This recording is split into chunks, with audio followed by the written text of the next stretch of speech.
Amori, Hey, amori, hey, hey. amori, ciao ragazzi. I missed you guys. Mamma mia, I missed you We so missed much. you all. It Never looks again. like Never again. 2 weeks without happy weeks. hour. Never No, again. no, it's too much. I mean, come on. It's like 1 year or something like that. Yeah, it felt so long. It Man. was so long. However, I have to admit, I went for like half an hour to the birthday of a friend, and I was like, I have to go. You have to go back. But Emilio, you've been in Egypt or where? Yes, I've been in Egypt for a week. Bravo, bravo. Did you enjoy? Pure tourism. Pure. Grande, grande. How was it? Nice, nice, nice. Amazing, amazing places, especially the historical ones. It's really a miracle. I It- saw but in you on I fact, saw you on a camel. How was that? oh, that was fine. That was fine. The camels are very nice. A little bit stingy, but other than this, they yeah, yeah. They're stingy. Yes, yes. Hello to Hungary, Romania, Thessaloniki, Italy, UK, France, Uzbekistan, Turkey, Brazil, Jerusalem, Beirut, Ukraine, Germany, Liverpool. Come on, guys, come on. I know that you are many more. I can see how many you are. Of course, Argentina. Argentina. We cannot start without Argentina, and we can also not start without Australia, Peru, Cyprus, Kosovo, Tunisia, Brazil, Italy, Stockholm, Iraq, Okdort. I don't know where is Okdort, Berlin, Oxford, most likely. Oxford, Sweden, Canada, Norway. My God. Russia. Qatar. Russia. Azerbaijan, Kosovo. I think we're filling up the map. Yeah, yeah. We have to do the map once again, not today. Yeah. Well, for the final episode, we will do the map, right? Yes, for sure. Yeah, Yeah, yeah, yeah. yeah. Good, very good, very good, very good. Guys, what are we talking about today? It's a nice episode, an episode that I really love. Melanoma in situ versus invasive melanoma and predicting breast low thickness. Uh, You I know love what we should speak in one of the episodes yeah. about dermoscopy being useless. it. So Uh, there are many things where the dermoscopy is not useful. Yes, exactly. Yeah. Exactly. okay. So is it important to assess melanoma thickness pre-operatively? Yes, no, sometimes. Is it useful? So, by the way, I mean, what is the practical implication in performing in the preoperative assessment of thickness? I mean, Nice question.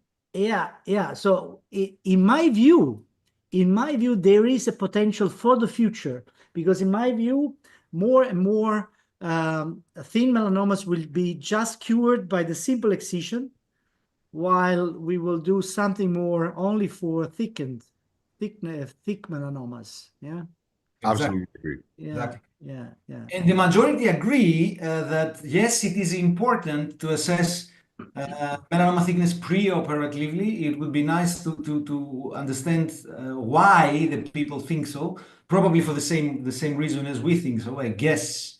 Yeah. But we will discuss about it today, of course. Yes. Who is going to start? I think I am. Today, Konstantinos. Yes. Ah, perfetto. I steal the line from Nisa. I'm sorry, my love. Mwah. Giuseppe, you're drinking rosé. I'm drinking rosé. Exactly. I will do the same. I will do the same. Yes. It's spring, it's like Yes, I like rosé during summer. Yeah, yeah. I'm drinking gin and tonic as always. Cheers. Yes. Is there any other type of alcohol you're drinking, Costantino? Wine. Wine and gin and tonic, I think, and a lot of coffee. So like I function with coffee, and then at night we can change. Yeah. So Night for you is 2 o'clock, eh? no. I follow Jeppy's rule. Never before 7. 7. Exactly. Bravo, bravo. Okay, so melanoma in situ versus invasive melanomas. During the 80s and 90s, the ABCD rule changed our approach to melanoma and saved countless lives. We all know this rule. However, our knowledge still had gaps. And yes, we could both identify these lesions as something suspicious, but nothing more than that. Suspicious, probably melanocytic lesions. What dermoscopy did is that it functioned as a bridge between clinical image and histology. And this is what dermoscopy does. And for example, talking about the usefulness of dermoscopy, it allowed us to identify these kind of lesions. We're talking about this very small lesion. How much is it? 4 millimeters. Clearly a melanoma in situ. A melanoma. We'll talk about the in situ part. And this is what dermoscopy actually did. What do we dermoscopists see? So apart from the clinical image, we're able to kind of separate the lesion and focus on specific features, while the most important thing, viewing the entirety of the lesion, and visualize, envision in essence, what each part corresponds to histopathologically. What does the pathologist see out of this lesion? They take some cuts and they see, in essence, less than 1% of the lesion. Maybe if it's a difficult lesion, they will see up to 5%, but that's it. What dermoscopy allows us to do is to see the full spectrum of the lesion and envision what lies underneath. Dermoscopy allows for extensive analysis of the entire surface of the lesion, in contrast to histopathology, which allows for cellular view, analytical analysis of a focal area within an isolated lesion.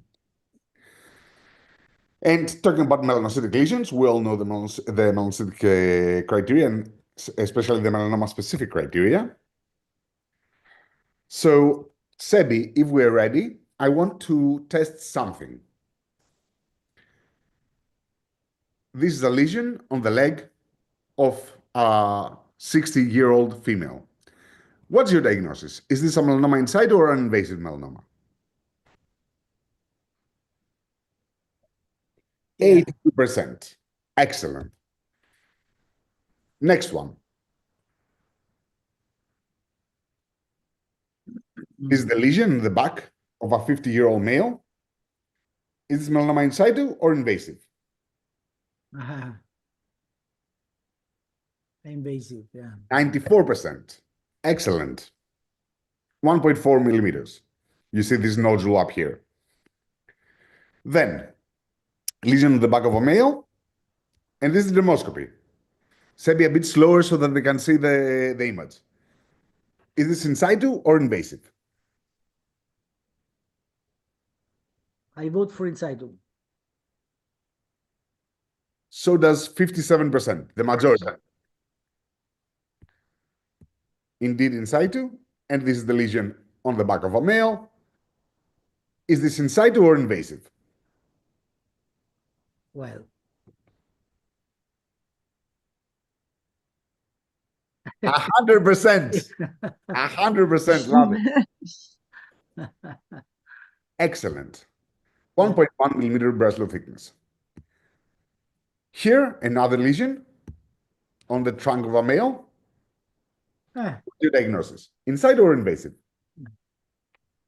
thin invasive. Look at it a little bit better. Yeah. Yeah, it's in situ. But okay, I can understand why you would think thin invasive. Yeah. It's a bit mixed. Yeah. Melanoma in situ. And this, in situ or invasive? Invasive. Invasive.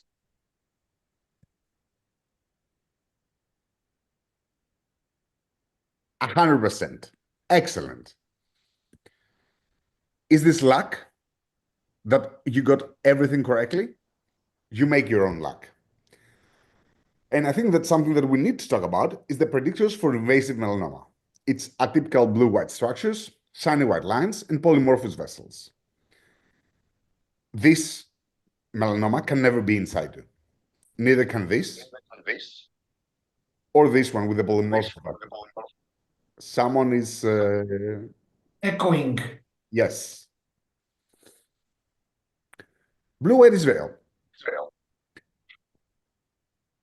If you can mute my friends so that it doesn't echo. So very important.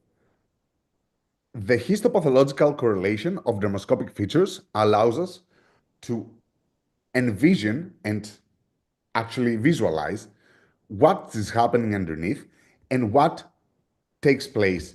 So blue-white veil, when we see it, it corresponds to compact orthokeratosis superlying a dermal melanocytic hyperplasia. So by definition, it is an invasive melanoma. Shiny white structures, shiny white streaks, can only be seen with polarized light, indicating a vertical growth phase of the melanoma, and can also be seen on Spitz nevi, corresponding to dermal fibrosis. So something is happening in the dermis. Polymorphous vessels. Come on, if it's such a chaotic tumor as the melanoma, when it grows over the DEJ, it starts attracting a lot of vessels, and this corresponds to enlarged dermal vascular channels with chaotic neovascularization. And predictors for melanoma in situ is the atypical network, when network is the only feature, multiple small hyperpigmented areas, as Emilius described in this nice paper. When was it? 2020, 2019, something like that. Angulated lines, prominent skin markings. Okay, if there are other melanoma features as well, and extensive regression.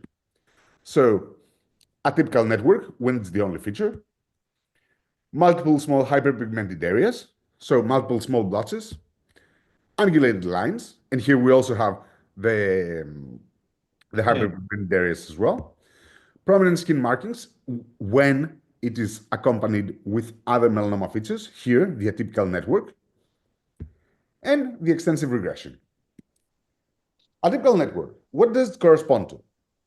Lines are formed by melanocytes and pigmented keratinocytes on the rete ridges, and the holes in the network correspond to tips of the dermal papillae.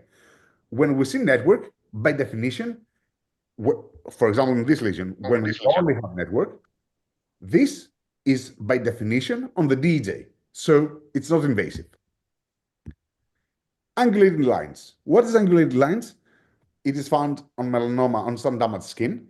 So in essence, it's the equivalent of the network, but because we have a flattened DEJ, it cannot form the network as we see on the ridges, and it forms these lines formed by confluent melanocytes and or pigmented keratinocytes along a flattened DEJ.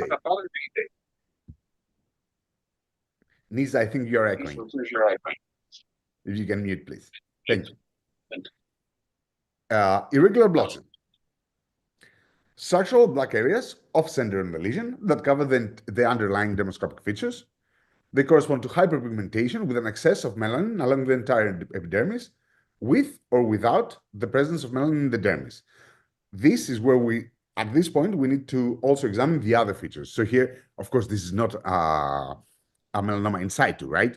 Because we have polymorphous vessels, these shiny white lines, and these atypical globules that also have this red color, so deeper. Regression structures, especially when we see extensive regression. If we see peppering alone, then this is way more indicative for melanoma in situ. When we see scar-like depigmentation, it's a different story, because in essence, the melanoma, something is happening in the dermis. It's a flattened DEJ with atypical nest of polymorphous melanocytes above an extensive dermal fibrosis. So it needs to have broken the DEJ. But with peppering alone, yes, it's a very good chance that we are talking about a melanoma in situ. That's very important, by the way, because regression, the most frequent pattern of regression, which is peppering and just loss of pigment, this is strangely enough strongly suggestive of in situ tumors. When the melanoma becomes invasive, slowly the regression is not so visible. But when you see scar-like, like here, then this is strongly suggestive of an invasive. So we don't have scar-like in situ melanoma. Exactly, because the correlation is very important. What does it correspond to? Extensive dermal fibrosis. In order to have extensive dermal fibrosis, you need to have broken the DJ and have something happening underneath the DJ. So predictors for, of course, flat or raised. Colors are very important. I need to remind you the Tyndall effect. So we start from stratum corneum being black. Then with dark brown, we have on the stratum spinosum, granulosum, and at the tips, at the upper parts of the DJ, whereas on the lower parts of the DJ, we have lighter brown. And when we're talking about invasive, we see gray, we see blue, we see white, we see red, and pink because of the vascular blush and the features that we discussed. So flat, black, and brown, melanoma in situ. Raised and multiple colors, invasive melanoma. In situ and flat. But why do we care?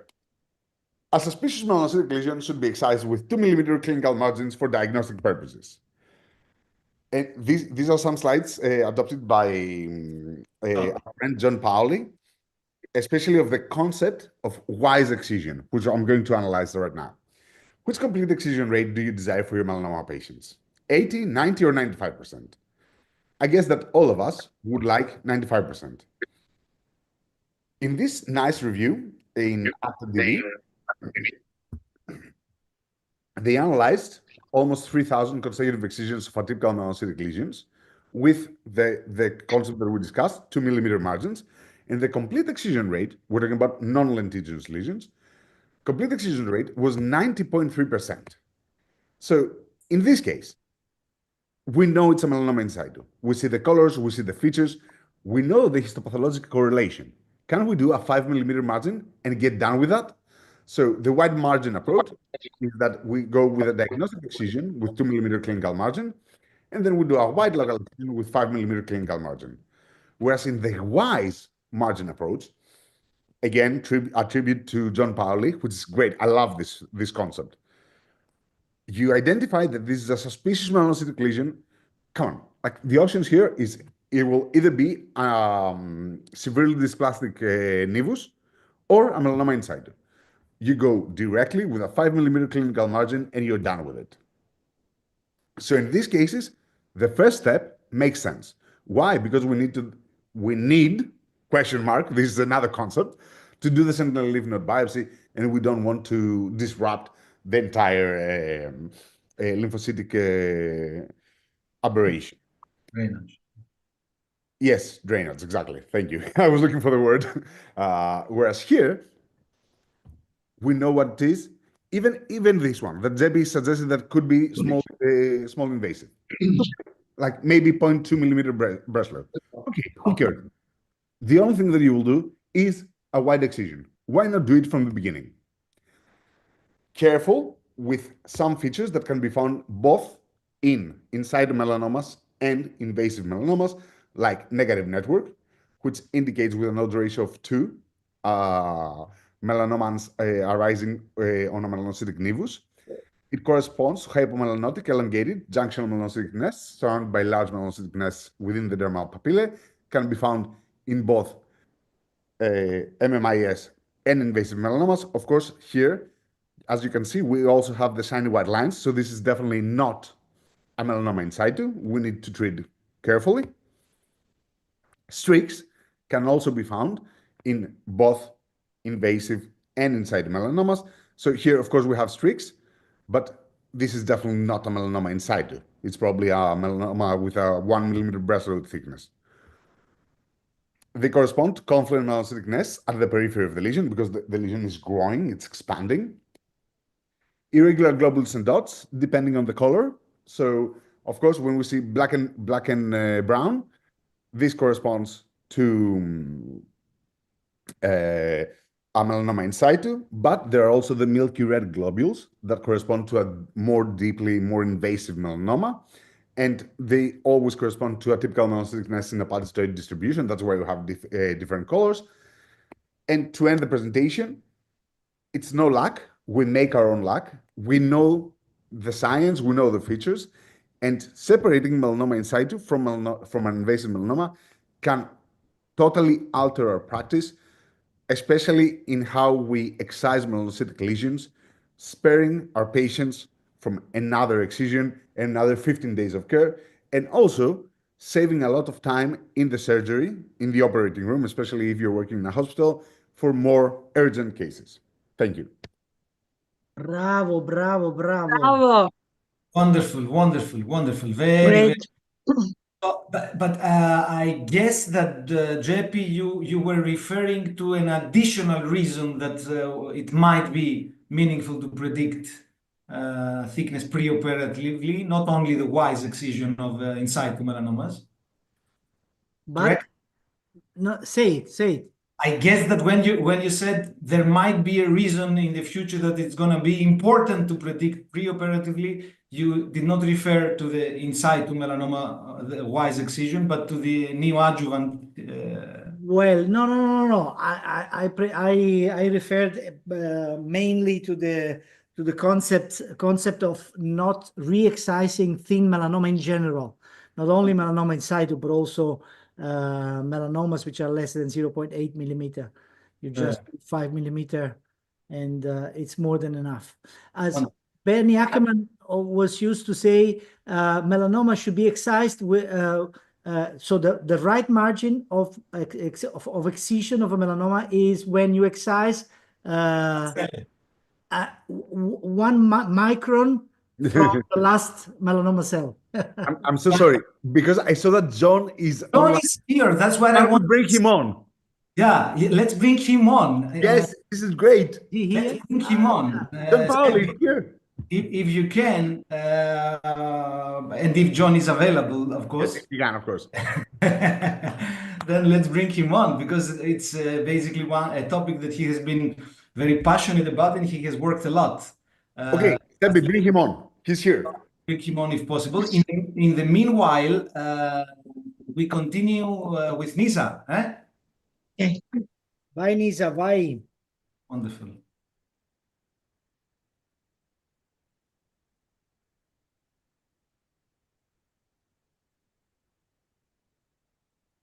Actually, Konstantinos' presentation was great, and nothing to add to his great presentation, just little examples.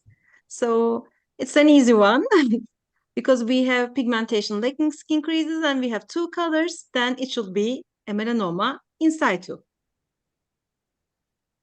And here, there are 4 lesions and we have just 2 colors and chaotic arrangement, but there's nothing else. So these are all melanoma in situs.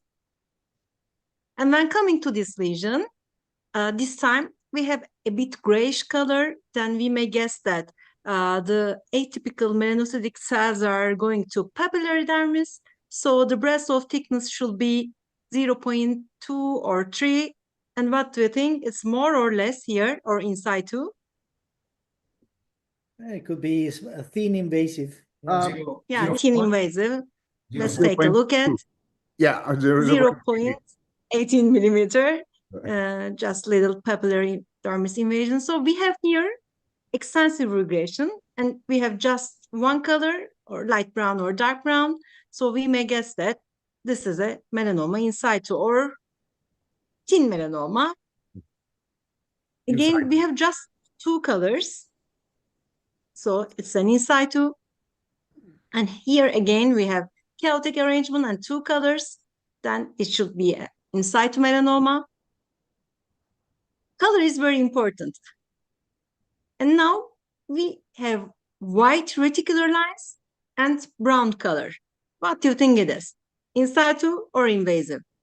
Actually, as Konstantinos presented us, when we have white lines, it should be a thicker one. But when the color is just brown, then we may observe this in situ melanomas as well. And this is an in situ melanoma, and it's very interesting because it was arising on a nevus, and here you can see the change. And this is the final situation of this lesion, and we have just white lines and 1 color. And now, what do you think the breast of thickness here? More than 4. Yeah, 1 and 4. And Emilios, any guess for this one? Breslow? Very thick. Yeah. Yeah, 6. more than 4. More than 4. Yeah.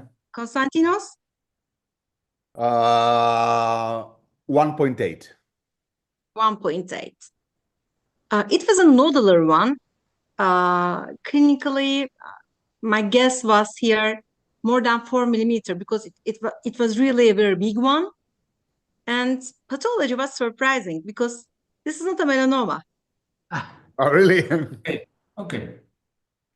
Yeah. This was a basal cell carcinoma, which was very interesting, but very good news for the patient because I was just preparing for PET examination and I was just talking with my plastic surgeon. I have a patient and but really good news for the patient. And this is my last case.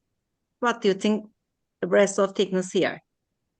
Some shiny white lines, 0.4. 1.2.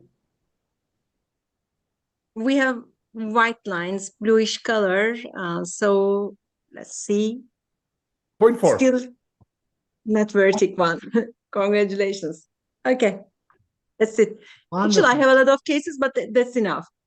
Wonderful. Wonderful. Wonderful. Fantastico. Fantastico. Let's bring John on to say hi. Let's bring John in. That's the surprise of the day, also for us, because really that was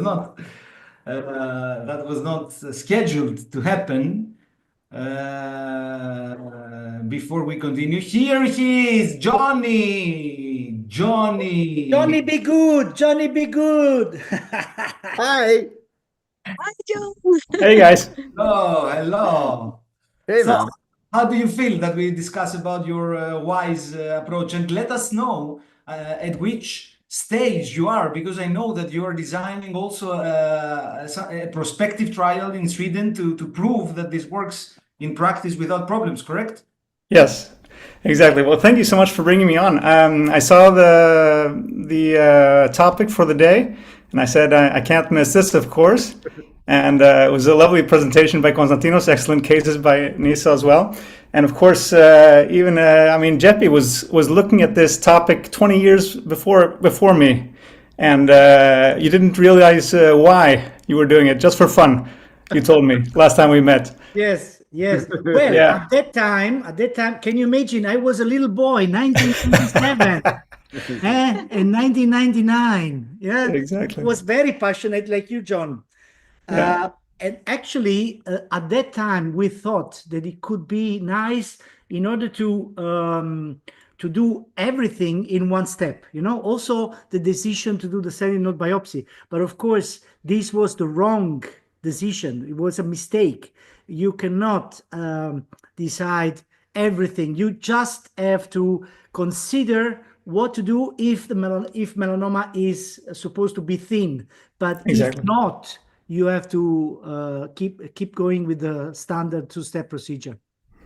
I agree 100%. And so it was a fascinating thing rediscovering your findings. And really, I think what you saw in your study was also that, you know, flat versus raised is really one of the biggest things. And you know, dermoscopy really gives us the diagnosis, the suspicion of melanoma, and then the clinical, the flat or raised, gives us so much information regarding, you know, is this going to be in situ or thin invasive or thick invasive? And then, of course, the dermoscopic clues can add on to this and give us even higher specificity. But I mean, this whole idea of the wide excision, as you say, it's only important for the in situ and thin invasive melanomas. For sure, the lesions that are in situ, I am 100% positive that we do not need any wide local excisions on these. We just need to have appropriate clinical margins in order to achieve the Bernie-Ackermann histopathological margins. And it's fascinating also to see that for 75, 80 years, we've been only talking about clinical margins. And nobody cared about the histopathological margins, which has to be biologically the only relevant factor. Really. John, I have this debate and dispute all the time. Yeah. Like, we often do re-excisions on lesions that have 3 millimeter or 4 millimeter histopathological margins. Why? Because the guidelines say 5 millimeter clinical margins. I think that as the IDS, we need to emphasize this way more, and we need to highlight the biologic importance. If it's clean, it's clean. Yes, if it's a deep invasive melanoma, I can understand the re-excision because it may have microsatellitosis, a nest that you may have missed, but that's it. Only like above 0.8, above 1, something. Yeah, for sure.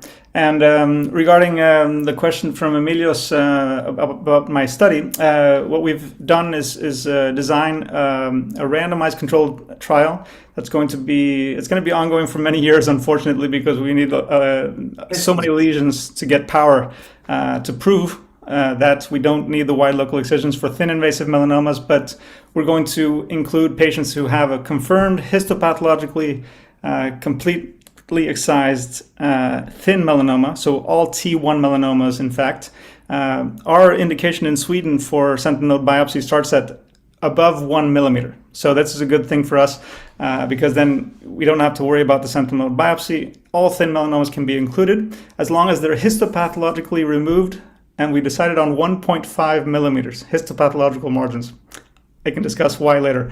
But anyway, these are included, randomized to wide local excision with the 1 centimeter margin, just as all the international guidelines recommend, or no wide local excisions. And we're going to follow the patients for 10 years. And the hypothesis, of course, that there's going to be no difference in terms of recurrence or mortality or anything. And then we can stop with the nonsense. But it's going to take years. Is it multicentric?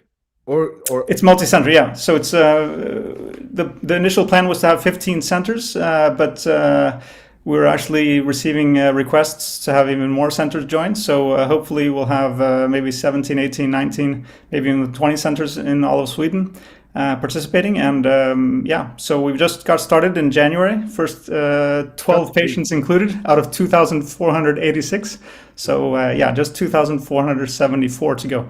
Let me ask you, in these 12 patients, the first ones that you included, yeah, did you experience any reluctance from their side that, come on? This is the key question. First, you hit it on the nail on the head. Really, it's a few patients do feel reluctant because you want to follow the international guidelines, as this has always been done. But I think the key is, do we as physicians believe in the hypothesis or not? I, of course, am a 100% all-in believer. But if the person explaining to the patient that you're going to be included in a study where we're going to, stop doing something that we've always done and it's recommended by everyone around the world, and I'm not sure, if you want, you can come and join the study. But I mean, if you present it like this, the patients are never going to join. But if we do it with commission, but of course with ethical, good behavior, then it should be fine. We have had 3 patients who did not want to participate in the trial. So far 80%, but I think this number is going to be reduced in the future because more and more people are going to feel comfortable with this and present the study in another way, because it's just so novel and so different from what we've always done that people need some time to get used to the idea, I think. You're going to get better at presenting it as well. The primary outcome is any kind of relapse or local recurrence? Yes, any recurrence. So local, satellite, in transit, regional, distal, or melanoma-specific death. So all of this is looked at. I don't think that you're going to reach...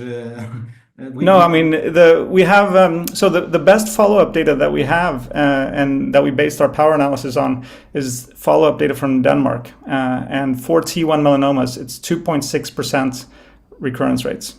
So it's really, there's so few events.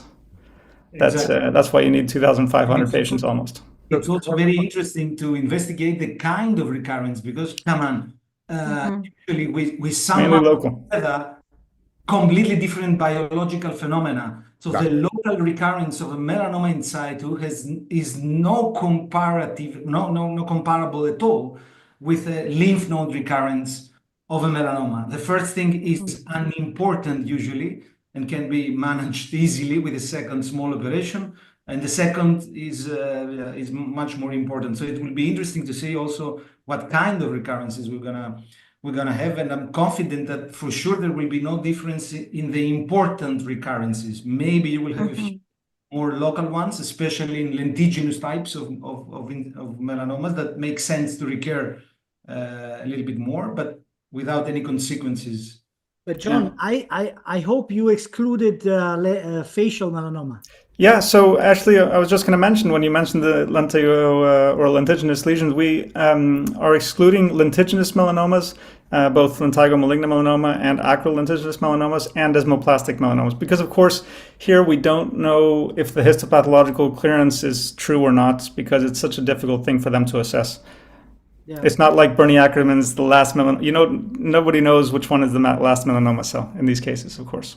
So no special locations? Only torso or whatever? So, I mean, so the inclusion criteria is it has to be a melanoma, of course, thin invasive. It has to be excised. Histopathological margins have to be at least 1.5 millimeters. I'll tell you why in a second. And the third main thing is that it should be located on a site where you intend to do a wide local excision with a 1 centimeter margin down to the fascia, just as recommended internationally. Because if it's not planned because it's on a special site, for example, on the ear, and you don't want to, because of functional and cosmetic reasons, you don't want to remove half the ear, then we don't include the patient in that case, even though it's an SSM, you know? Yeah. And the reason, It's only thin invasive, John. It's not inside. You don't include inside the melanoma. No. The study is for thin invasive melanomas. Yeah. So this is a fun thing, and it might be interesting to see in the chat if any other country is doing this, and you guys can tell me if you guys know of any studies or any countries that have included this in their national guidelines. I think Sweden may be the only country in the world that now, for in situ melanomas, regardless of if it's lentigo maligna or superficial spreading melanoma in situ, or ALM in situ, we don't care anymore about which clinical margins were used. We only care about the histopathological margins. So it's excised or not? Yeah. So if it's completely excised, and we've decided, and it's just taken out of the blue, and I'm very happy about this, but it's really no evidence based, not evidence based at all. But they decided that 2 millimeters histopathological margins, then it's done. This is great. I know no other country. I think we're the only country in the world. But if there's anyone that knows of any countries, please write it in the chat, or if you guys have heard anything. Or is this being discussed in your countries, in Italy, Greece, Turkey? No, not at all. Not at all. So it's written in your national guidelines. Yeah. National guidelines, yeah. Wow. And I'm quite proud of it. I'm happy that we just decided this. You should be, but we all believe it. We all might do it case by case, but So in reality, you do it even though it's against the guidelines. Exactly. Yeah. So I mean, let's just decide all together that like the lentigo maligna discussion, that we eventually decided to write the guidelines because we all did the same thing, which was different than what was written in the guidelines. Yeah. Tell us now also about this 1.5 millimeter. Yeah, so of course, so we've been living a few years now with the idea here in Sweden about the 2 millimeters histopathological margins for in situ melanoma. But of course, we also know that the invasive melanomas are being excised with 2 millimeters clinical margins, right? According to the guidelines. And then of course, everything shrinks and we miss the margins. And then if we decided on 2 millimeters, then we wouldn't be able to include any of the patients because they would all have smaller margins, right? And then we said, okay, well, let's go down to 1 millimeter histopathological margins. This should be enough. I mean, Ackerman would agree, right? And I would say that this is fine as well. But then, you start asking people, how would you feel about including patients with just 1 millimeter histopathological margins in this study? And then people, our colleagues, they felt kind of uncomfortable and said, it's such a small margin, and all this. So in the end, we decided on a kind of a middle, in the middle solution of 1.5 millimeters histopathological margins. But what I've been using to try to convince people that this should be fine is the following analogy. Okay, so now we're imagining that we shrink ourselves down to the size of a keratinocyte or a melanocyte. And do you know the diameter of a keratinocyte or a melanocyte? No. It's No. 1 micro, what, something like this. Yeah, 12 to 15 micrometers. Micro. Okay, so let's just say it's 15, right? So now we're the size of a keratinocyte, melanocyte, and now we're taking a small walk from where the last melanoma cell is to the edge where we've cut, right? And how many steps do we take? If every step is our body, pretty much, like 1 meter or something, one cell, it's 100 steps. Love it, love it, love it. So 1.5 millimeters, that's 100 keratinocytes or melanocytes of free histopathological margin. So it's not 1 cell, 2 cells, it's 100 cells. Yeah. It's quite a lot. It's So this makes me feel comfortable. Beautiful, beautiful. Fantastic. Bene. Fantastic. Thank Jeff, you. Thank you.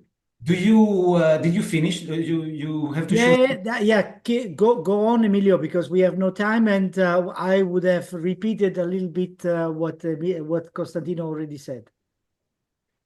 Okay, I just want to share with you for a moment another perspective of why it would be important in the future to predict breast tissue thickness preoperatively. Of course, one is John's idea about the WISE excision, which has been discussed analytically. But there is another thing, which is related to the neoadjuvant use of immunotherapy. We know that today, for stage 3 melanoma, so for melanomas that have lymph node metastases, which are either palpable or detectable with echography or with other imaging techniques, already today, the standard of care is not anymore to excise those metastases and then administer immunotherapy, but the opposite, to start first with immunotherapy, neoadjuvant, and do the surgery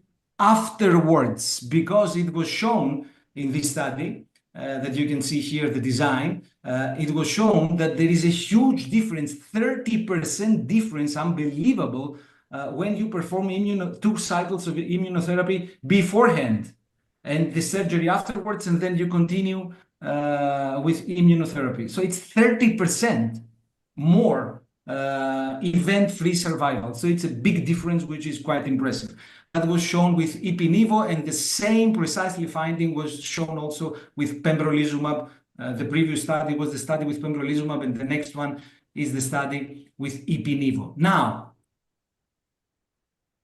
hypothetically, since immunotherapy was shown to be beneficial not only for stage 3, but also for stage 2B and 2C, hypothetically, neoadjuvant use of immunotherapy could also here be much more beneficial for the patients as compared to the adjuvant use. The problem here is that how can you administer the immunotherapy before the excision of the primary tumor?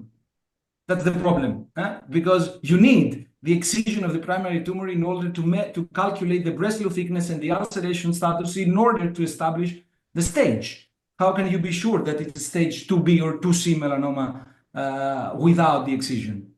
So hypothetically, if we could have a way to predict with high accuracy the thickness of a melanoma before excision, then a study could be conducted precisely with the same design. So before excision, neoadjuvant therapy versus excision and then adjuvant therapy. And then see if this extreme benefit of neoadjuvant works also for stage 2. And with this concept, an accurate preoperative prediction of the breast tissue thickness, probably confirmed with a punch biopsy only, could be really revolutionary in the concept of neoadjuvant treatment of melanoma. That's the second thing I wanted to add to this discussion about which could be the importance of preoperative breast lobe thickness estimation. And this could be this would be really a revolution. Really a revolution. Really a revolution. Yeah. Exactly. And of course, AI may also assist in this, in the preoperative assessment of breast lobe thickness. Just one comment, Emilios. Sure. That what I really think is that what we're discussing today, both what you showed and what I showed, and what John is working on, is changing practice. So yes, we do a lot of studies. Yes, we do a lot of research. But the most important things at the end of the day are the ones that change the practice. And what we're discussing today could be this practice changing technique. It's the same thing as predicting BCC subtype with dermoscopy. And this changes everything. And this is hugely important. And I love why we're doing this. Absolutely. I couldn't agree more. I also have some cases just to play if we have. Let's do it for a few minutes. No, Sebastiano has a video. Yeah. Somewhere on the skin, a mystery awaits, and two heroes are ready to solve it. Join the Mole Patrol on their mission to discover the truth about AI and dermoscopy. At the Photo Finder Academy, you'll meet their mentor, the legendary professor, Dr. Holger Hensley. In part 1 of this special online session, he reveals, where does AI really stand? What can it do and what not? And how does it support human expertise? In part 2, it's your turn. Join the Cahoot quiz, test your skills, and go head-to-head with the AI. Win exclusive prizes and eternal glory in the Mole Patrol Hall of Fame. The future of dermoscopy is here. Are you ready to spot the difference?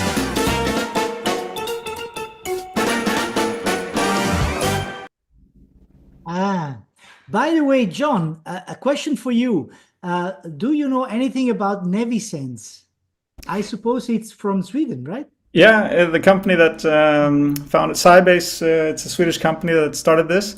They just came out with a new, some new data. They've tweaked the algorithm a little bit, but I mean, I think the problem with these techniques is that they have very high sensitivity. Nobody wants to miss melanomas, and this is all nice and dandy, but the specificity is still quite low. So I'm currently more interested. I don't think we miss too many melanomas. I don't think this is our big problem. I think our big problem is over-treatment rather than over-diagnosis. Over-diagnosis is probably a problem as well, but over-treatment is a bigger problem, I think, in my view. So higher specificity. I couldn't agree more. And let's not forget that the average dermatologist functions with 99% specificity every day when he sees patients. Yeah. Specificity is not our problem. Over-treatment is. I absolutely agree.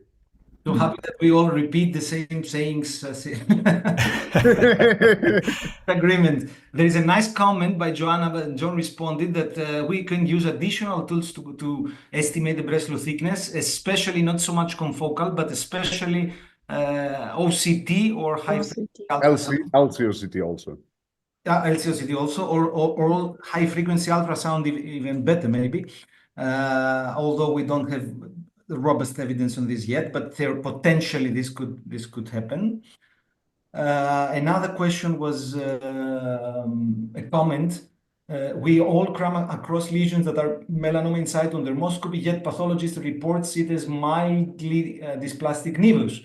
The issue with wise margin approach is potentially that some patients will complain for a very big scar. Yeah, that's a reasonable comment. So, and maybe John, you want to say something on this. So, if we excise all the suspected melanoma in situs with a wider margin, then for sure some of them eventually will not be melanomas, and we will have excised a lesion with a wise margin. Isn't this a potential limitation? Yeah, I mean, I think we have to adapt the clinical margins to our suspicion. So if we have a very high suspicion of melanoma in situ, then we use the 5 millimeter margins in order to obtain at least 2 millimeters histopathologically. But 2 millimeters is just a number that we've decided on here in Sweden, taken out of the blue, basically. I think that if we achieve a histopathological margin of 1 or 1.5 or even 0.8 or 0.6 or 5 maybe for a melanoma in situ, as long as it's gone and completely removed, then the patient is done. So the clinical margin that we use today is in order to achieve histopathological margins that we feel comfortable with as the final one, So you could use a clinical margin of a 3 or 4 millimeters. My problem is mainly with the recommendation that anything that's melanoma, suspected to be melanoma, it doesn't matter what kind, the thickest one or the thinnest one or in situ or, might not even be a melanoma in situ. We just have a one-size-fits-all policy. Everything is excised with 2 millimeters clinically. It's idiotic. It's stupid. It doesn't make sense. We have to change this. And then, adapt and individualize your treatment. Use individualized clinical margins in order to achieve histopathological clearance. This is the only thing I'm interested in. And then the size of the scar, if the lesion had to be removed, it had to be removed. Yeah. And then if it's, this big or this big, what's the difference? Yeah. Anyhow, we're speaking about 5 instead of 2 millimeters. We're speaking about 2 to 3 millimeters difference. We're not speaking about a really big scar. Very small the difference. Anyhow, very And small. sometimes we may see lesions, for example, 2/3 of the lesion is melanoma in situ and 1/3 of the lesion is invasive melanoma. And we can also delineate the margins with the dermatoscope. For example, the in situ part is 5 millimeter and the invasive part may be larger. So I think we can do this also. Yeah, for sure. For big lesions. Yeah. We're getting so good at dermoscopy that we can really individualize treatments and make it all go away on the first try. Absolutely. There is another question by Sheen. When it comes to neoadjuvant before excision, you would need to do a punch biopsy, yes, in case it was actually BCC, for example, of course, exactly. But then why not just excise the whole lesion because you still have the patient needing 2 surgeries? Well, because the concept of the neoadjuvant use of the drugs is that you need the tumor there in order to stimulate better the response to immunotherapy. That's why you don't excise it from the beginning and you administer the drug in advance, because you need the immunologic stimulus by the tumor in order to have this superior response. That's why it's not a technical issue. Emilios, I absolutely agree, of course, on that. The question would be, if we, in an ideal world, where we could do everything super fast. So we excise the lesion today, we have the biopsy result tomorrow, we start the immunotherapy 2 days from now. The immunologic mediators would still be there. But because in the real world, everything takes a long time, if you excise the primary tumor, you lose this immunologic stimuli. So yes, there's no reason, no way. And just adding to what John was saying before, this is a case that happened yesterday. So this is a patient that I've been following for, 2 years. His father died of melanoma. He himself, multiple atypical nevi. This lesion that I've been following for 2 years, and here's dermoscopically with this foci of atypical network that has grown, like it started like super small and keeps growing. In my mind, this is a melanoma in situ. Yeah. Histology came back as mild to moderate dysplasia. It doesn't matter. If you explain to the patient that this is a lesion that is changing, you show them the pictures, you explain them that biologically, in a 40-year-old patient, this doesn't occur so much, and this is something that you shouldn't see. I don't think that you have. Of course, this patient, I did a clinical excision of 5 millimeters. So, of course, it's done. But the thing is that maybe Konstantinos, maybe pathologists didn't see this section because it was a big one and this is a small part. Exactly what I'm saying. So they may not have cut at this point, and it's okay. if you explain to the patient in a clear way what you're doing and why you're doing it, I think that you'll have no complaints. Yeah. Yeah, it's guys. The point can only be solved if we understand and we prove, also based on John's trial, that there is no problem in excising early invasive melanomas with 2 millimeter margin. No, then everything will be okay. Because there is no possibility to let's say to give to I don't know 100,000 dermatologists worldwide let's say the responsibility to say, okay, if you think it's a melanoma, excise it 5 millimeter. If you think it's a nevus, excise it 2 millimeter. I mean, it's a mess. We only have, this will be successful only if we prove that treating early invasive melanoma with 2 millimeter is safe anyhow. And this is the reason why John is doing this trial. Which we strongly believe. Yeah. Okay. I first listened this presentation in AAD. Yeah. John. Yeah. It was a great presentation. Thank you so much. I came and congratulate John. This is what I think.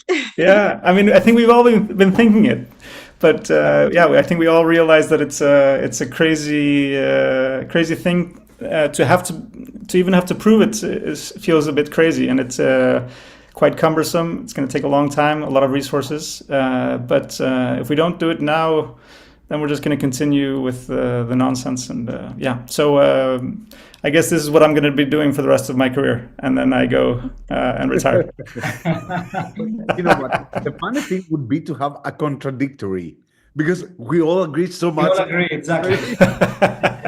Yeah. There is a question by Giuseppe in the chat. What do you mean by early invasive? Let's define it. Less than T1A. 1 millimeter. Less than 1 millimeter. T1. Yeah. Yeah. Let's say less than 0.8 because Yes, let's say 0.8. Let's say T1A, as John. T1A. T1A, which means less than 0.8 without ulceration. This is the definition of T1A. Wonderful. So I will not show the cases. We don't have time. Just one, which is a game which is called Mission Impossible. Let's do it. It's a Mission Impossible because I will show you 6 melanomas. All of them are T1A. And the Breslow thickness of these melanomas is 0.4, 0.5, 0.6, 0.7, 0.8, and 0.9. And now the question for the audience is, can you find which is 0.9? Which is the thickest? Okay. I vote for, let me see. I can't vote. Number one. Number one. That's why I'm saying. I vote for 1. Me too, 1. So the Number 3. So we have the most voted one is number 2. Just because you want to screw with us, it's going to be number 6. Don't tell me it's number 6. No. I think it's the opposite. He starts from 0.4, 0.5, 0.6, 0.7, 0.8, 0.9. But somebody said the number 1. Who said number 1, JP? Me. All of us. Number 3. All of you. So, I mean, come on, you're right. It's number 1. Come on. So, and if we saw also the previous cases that I had prepared, it's impressive how well it works. I mean, we can, without having tested it officially, but we can predict with a quite good accuracy the Breslow thickness. Yeah. But I mean, I would like just to mention again the palpability issue. We are just using dermoscopy pictures, but it's extremely important to combine the clinical palpability and dermoscopy. I'm very sure that in number 1 there is a palpable area overlying the blue area or the blue color that you can see dermoscopically. But this is very important, Zep, exactly because the definition of blue-white veil that we have here Yeah. blue color overlying a raised area of the melanoma. Yeah. Like this is it. Yeah. Wonderful, fantastic. How about So, number 3, Emilios? I just wonder number 3, the breast of thickness. Number 3. I have everything if you like, but come on, they are just the same thing. It was just for fun. So here you are, 0.9, opala, 0.9, 0.7, 0.6. Yeah, these were the thicknesses, but yeah, 0.8 for number 4. it's a difference of 0.1, so it doesn't make any Are like important. pigmentation. Okay, wonderful. So what else do we have? We have Penelope. Video first. Video first.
Well, I have to say that this video is a little bit misleading. It creates the impression that we gather there to have fun, mainly. Which is part of the game, by the way. Yeah. It is part of the game, but just a part of the game. It's not the entire game. But the music, this music is fantastic. What is this music? Well, this is this free music you can use for building up videos. You know, so it's not Great though. by copyrights. It puts you like in the mood. Yeah. Okay, Penelope. No. Daria. Sebi. Daria. About the magic UV light. Go, Sebi. Nisa and Christian. Hi, I'm Daria Luchinina, and my case is about the magic UV light. And first, the simple things, and I call these cases one-click cases. The invisible becomes visible. Oh, wow. It's simple, Wonderful. fast, So nice. and very beautiful. Wow, Erythrasma is great.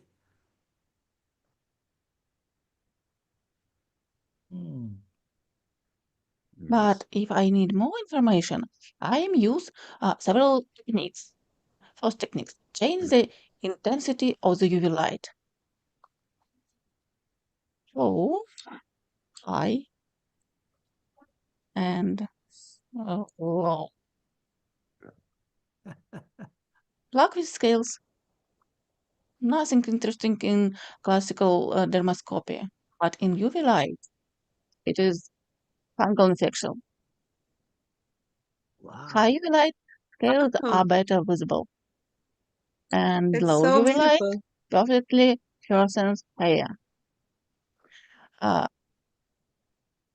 Next technique, change the pressure of the faceplate. Calcification in BCC. Yeah. Change pressure.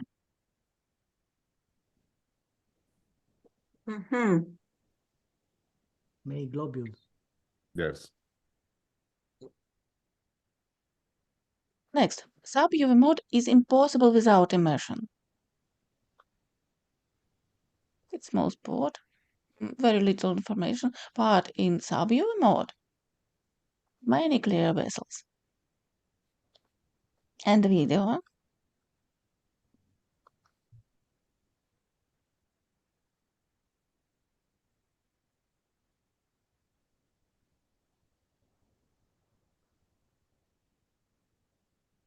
Daria's video are so impressive.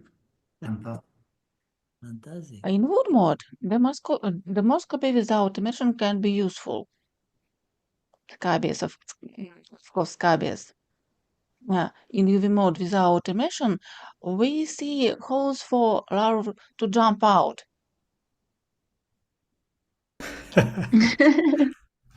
What?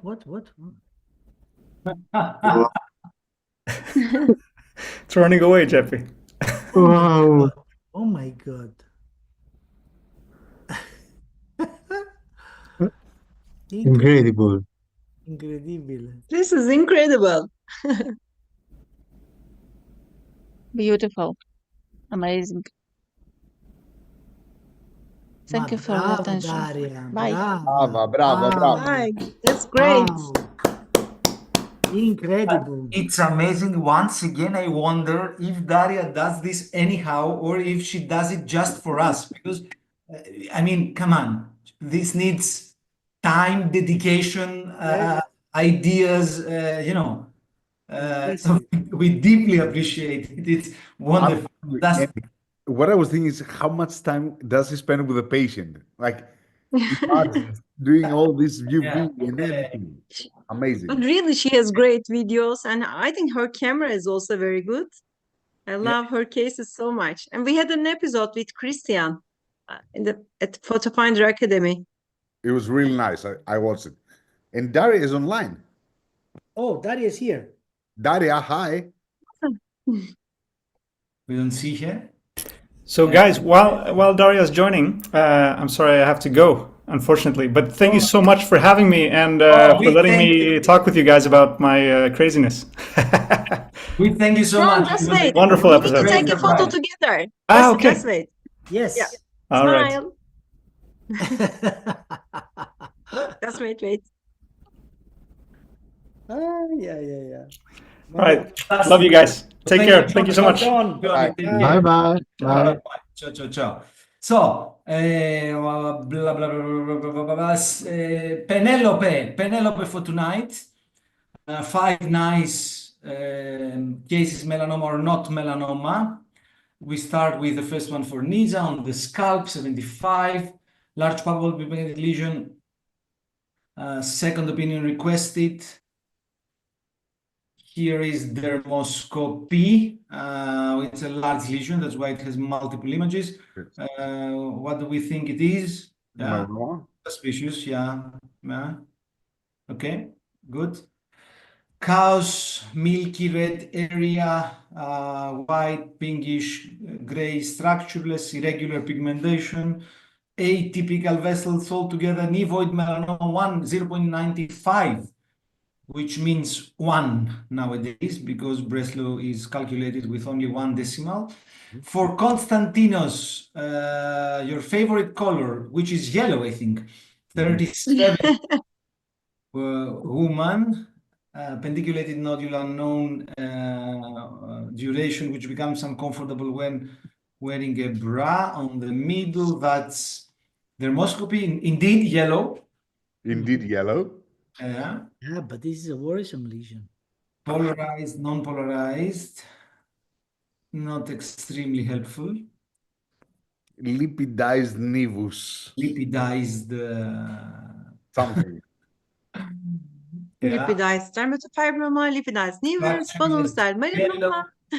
Peripheral blood dots, milky red area, white structures, blue-gray blotch, atypical vessels, and spits. Oh, Great. Wow. wow. That's extremely rare. A very unusual presentation of spits, but it might happen in the famous yellow melanoma of her friend Marie-Hélène. Oh, Yeah. Horrible. Then for Jeppy, Trappy one, that's clinical 74-year-old taking aspirin, warning for a chronic bleeding nodule of recent appearance, on the back, blood. Vascular. I know this case. That's the most Melanoma. That's the most tricky one. Yeah, you know it. This is melanoma. Yeah, I know this case.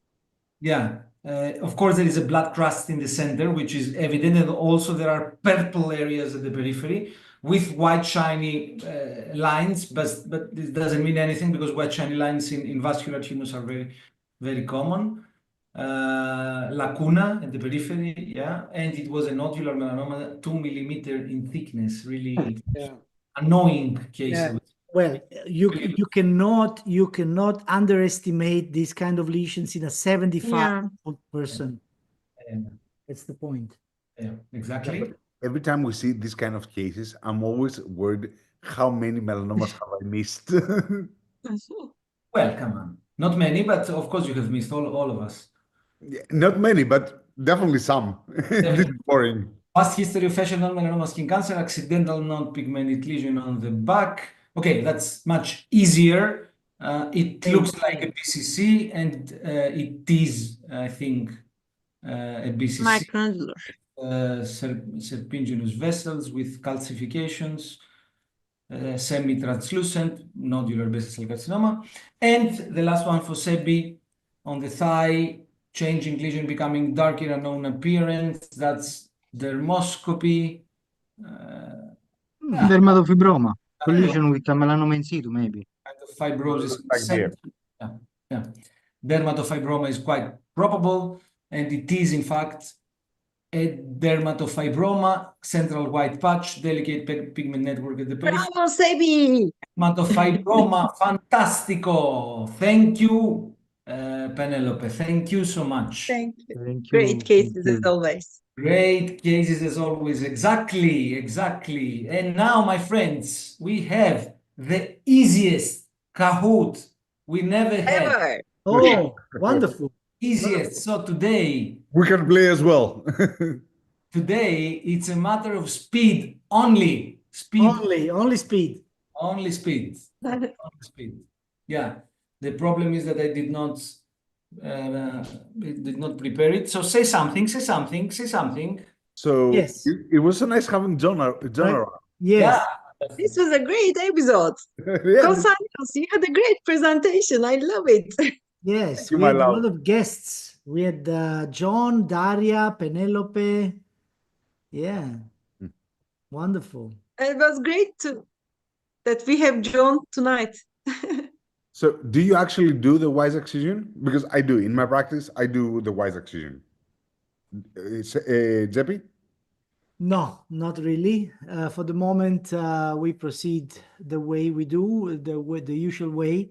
The problem is that when you work alone is an issue. When you work in a clinic with several doctors, with many doctors, these things are for the moment a little bit difficult to establish. With many doctors, you have to establish clear-cut rules, guidelines, and that's why for the moment we don't change the usual way. No, I totally understand. So, because in my hospital, again, working with many doctors, when I see something that's in situ, and we send it, so I don't do the procedure in the hospital. The surgery department does. I just write on the paper, so it's melanoma in situ, excise with 5 millimeter clinical margin. Okay. So I'm trying to impose that. It's not working great so far, but I'm getting there. Yeah, but the crucial point there is that, in fact, we don't believe that we need these 5 millimeters for a melanoma in situ.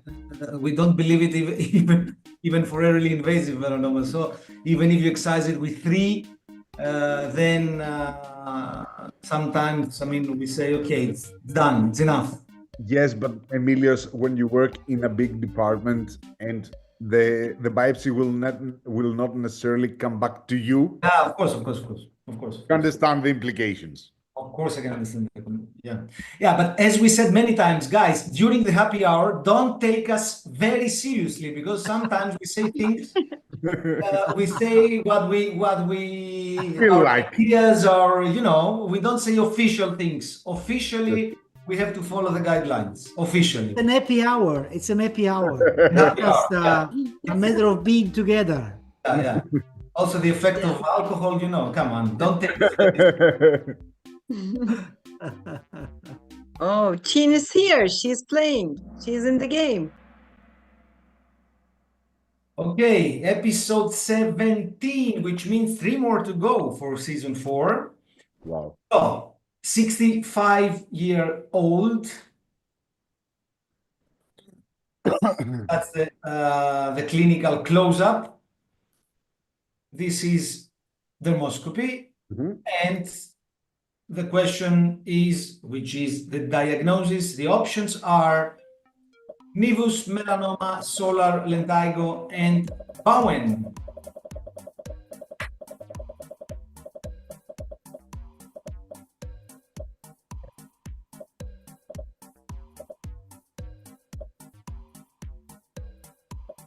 And the answer is nevus, as was voted by the majority of you. 88 of you voted for nevus, which was the correct answer. Alex R, Angry, and Lavinia are leading for the moment, which brings us to case number 2. 70 years old, on the forearm, slightly pigmented lesion with this dermatoscopic aspect. And let's see the options, which are precisely the same as before. Nevus, melanoma, solar lentigo, and Bowen's.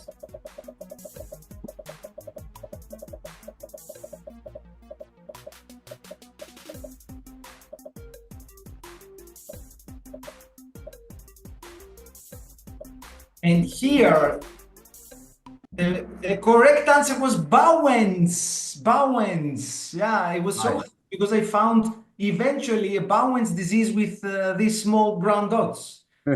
Or are they vests? I'm not so sure. But yeah, it's a nice one. So, but it was excised. So, meaning that we were not 100% sure that it was Bowen's. We excised it surgically, and it was histopathologically diagnosed. Which brings Lavinia in the first place. Lara and Alex are following. Case number 3, 66-year-old. That's the close-up. And that's dermoscopy. Oh, it's a little bit blurred, but I trust you. You can do it also with blurred images, I'm sure. Same options as before. Nevus, melanoma, solar, lentigo, and Bowen's. Was it female or male? To be honest, it was male.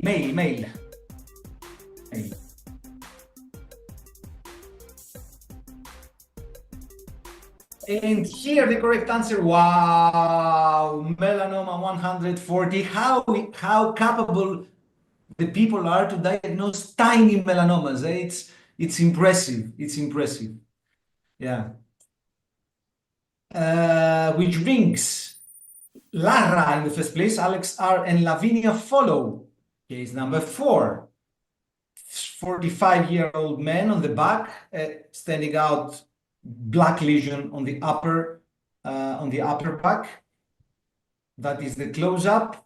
Oh, che bella, che bella, che bella, Lovely. che bella, che bella. Lovely. We love dermoscopy, guys. Come on. Che bella, che bella. We cannot hide how much we love dermoscopy for these beautiful patterns that brings in front of our eyes very often. Like in this case of pink spot solar lentigo, which was correctly diagnosed by 124, which keeps Lara in the first place, Alex R, and Lavinia. And now, since we saw one nevus, one melanoma, one Bowen's, and one and one solar lentigo. Let's see the final. 47-year-old on the thigh, tiny, close up, dermoscopy, Mhm.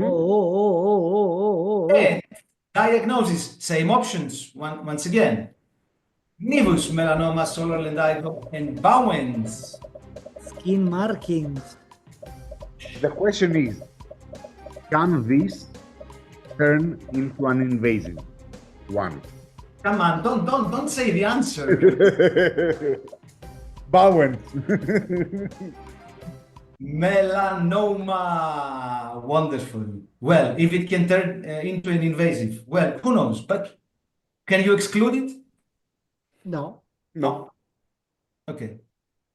We excise it, and it's the end of the story with 2 millimeter margins, 3, and Done.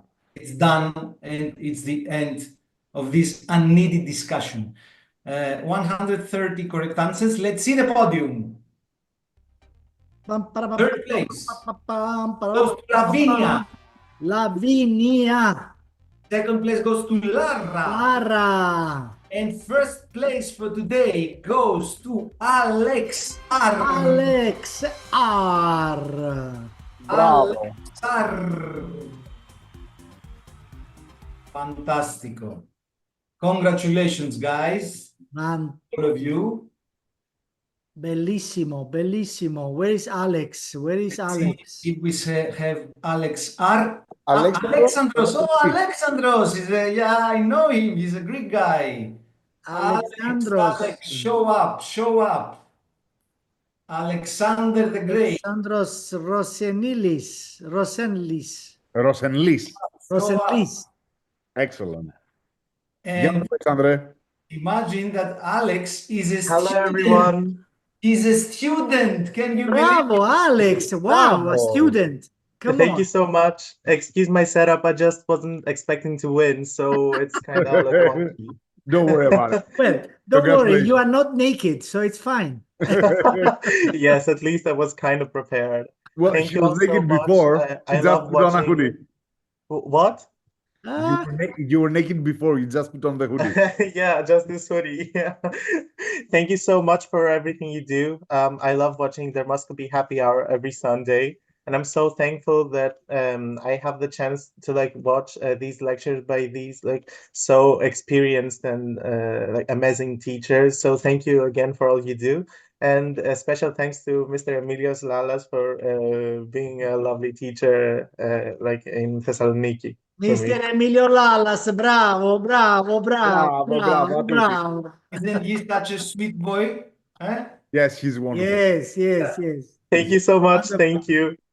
Wonderful. Congratulations. But if you win from now that you're a student, then what's the future gonna bring, Alex? Yeah. I hope it like continues on being like I hope I get even better, but we'll see. You will, that's sure. Wonderful. Thank you so Bene, much. bene. Thank you, thank you, thank you. Bravo. Ragazzi, 3 more episodes, 3 more episodes, so don't miss them. Let's see us next Sunday. Question. Do you want to do the final episode with cases from the audience? Of course, Challenging us? of course. Okay. Yeah. So, guys, Yes. send us your cases. Challenging ones, Yes. difficult ones, interesting ones, Beautiful ones. beautiful ones. Also, Let's compete for the most beautiful case. But can anybody win Daria? Oh, no way, no way. Or Wait. Pascal? No way, no way, no way, no We'll way. do a final, Daria versus Pascal. Who's gonna bring the most beautiful cases? It's a good idea. Ragazzi, Very good. you. Thank you. Thank I you. love guys. you. have you all. Baci baci. Ciao, ciao. Bye bye.